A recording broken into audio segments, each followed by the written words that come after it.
palaro ang batang lambak. Santa Elena, mga nakahawak ng manok tsaka aso. Ito mga kaboses, oh. Kaya pinaganda na. Mataas na sa ilog. Yun, good morning mga kaboses. Nandito kami sa ilog. Malagala kami ng aking anak yan. Yung lambak. Dito tayo sa may palaro ang batang lambak. Santa Elena, mga kaboses.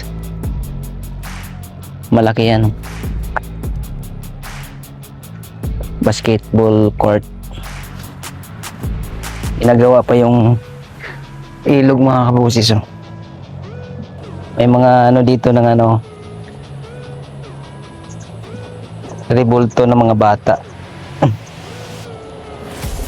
Lalaro. Pa isang bata, oh. Putol na yung kamay.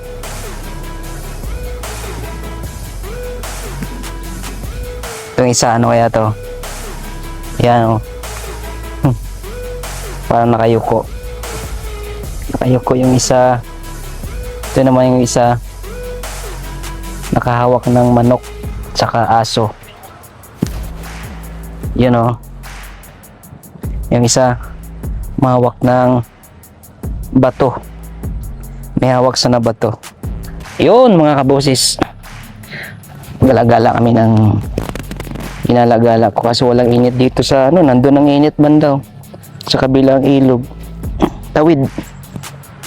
Dito walang init. Kumusta po mga kaboses? Ang ganda dito mga kaboses, oh. Kaya pinaganda na. Mataas na sa ilog. Mataas na dito, ano na, simentado na dito. Tapos dan sa dulo may mga hagdan. Ginawa ng hagdan sa dulo. Sa una ng marikit. Yun. Doon sa kabila hindi pa naayos. Pero may ano na, may mga bakal na sa gilid doon sa kabila, eh. Dito pa lang yung ano na maganda. Yan mga boses yung flood control dito sa Marikina. Yan, maganda, matibay ang pagkagawa niyan mga boses kasi ang bakal niyan hanggang ilalim po yan mga boses, mahaba. Nakabaon sa ano yan, hanggang ilalim. Di ko lang alam kung ilang feet pero malalim yan. Nakita ko yung bakal, napakahabang nilibing diyan mga kaboses. Makikita mo matibay talaga ang gawa dito. Hindi yan tipid sa materialis mga kaboses. Kita mo yung bakal na yan, oh. Yan, oh, yung wala pang semento. Yan, nakabaon yan, malalim yan mga boses. Di ba malalim yan? Malalim yan, nakabaon na bakal na yan, no? Malalim yan. Hindi ko lang alam kung ilang feet yan, no? Yung bakal na yan. Yan. Ayun, mga nakabaon. Matibay yan. Hindi yan mabubuwal. Yan ang tulay ng Marikina. Tulay sa may Bonifacio. Sarap ng init, no? Nagtago ko sa init, ah. Oh, sarap ng init, oh. Oh.